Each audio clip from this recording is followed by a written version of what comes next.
Praise the lord అందరికీ. హిందూ పండితురాలుగా మొదలై క్రీస్తు సేవకురాలుగా మారిన పండిత రమాబాయి కథ. ఒక బ్రాహ్మణ కుటుంబంలో పుట్టిన అమ్మాయి సంస్కృతంలో పండితురాలు అయింది.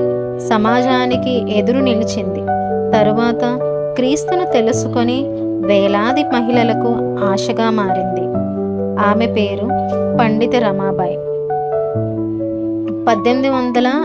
1858 భారతదేశంలో ఒక సాంప్రదాయ బ్రాహ్మణ కుటుంబంలో జన్మించింది రమాబాయి.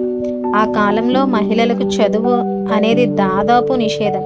కానీ ఆమె తండ్రి ఆమెకు సంస్కృతం నేర్పించాడు. చిన్న వయసులోనే వేదాలు, శాస్త్రాలు నేర్చుకుంది. అంతటి జ్ఞానం చూసి ప్రజలు ఆమెను పండిత అని పిలిచారు.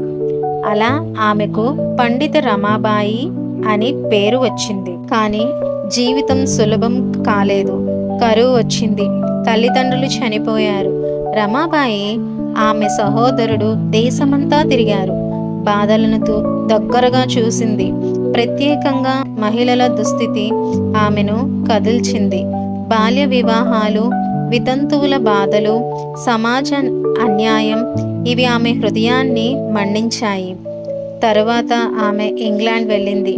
అక్కడ క్రీస్తు ప్రేమను పరిచయం అయింది. బైబిల్ చదివింది. యేసు బోధలు ఆమె హృదయాన్ని మార్చాయి. ఆమె క్రైస్తవ విశ్వాసాన్ని స్వీకరించింది. అది వివాదం తెచ్చింది. విమర్శలు వచ్చాయి. కానీ రమాబాయి వెనక్కి తగ్గలేదు. ఆమె చెప్పింది, దేవుడు నన్ను బాధపడుతున్న స్త్రీల కోసం పిలిచాడు. ఆమె భారతదేశానికి తిరిగి వచ్చి సేవ ప్రారంభించింది. శారదా సదన్ పేద బాలికలకు విద్య, వితంతువులకు ఆశ్రయం, స్త్రీలకు గౌరవం. ముక్తి మిషన్. తరువాత ముక్తి మిషన్ స్థాపించింది. ముక్తి అంటే విముక్తి. అక్కడ వేలాది మహిళలు, అనాథలు, బాధితులకు ఆశ్రయం లభించింది. ఆమె వారికి కేవలం ఆహారం కాదు, జీవితం ఇచ్చింది, ఆశ ఇచ్చింది, క్రీస్తు ప్రేమను పరిచయం చేసింది. రమాబాయి మరో గొప్ప పని చేసింది. బైబిల్ని మరాఠీ భాషలో అనువదించింది. దేవుని వాక్యం ప్రజలకు చేరేలా చేసింది. ఆమె కేవలం సంస్కృతకి కాదు, ఆమె ఒక సువార్త సేవకురాలు, ఒక పండితురాలు, ఒక తల్లి, ఒక ధైర్యవంతురాలు, ఒక వెలుగు. బ్రాహ్మణ పండితురాలిగా మొదలైన జీవితం క్రీస్తు సేవకురాలిగా ముగిసింది.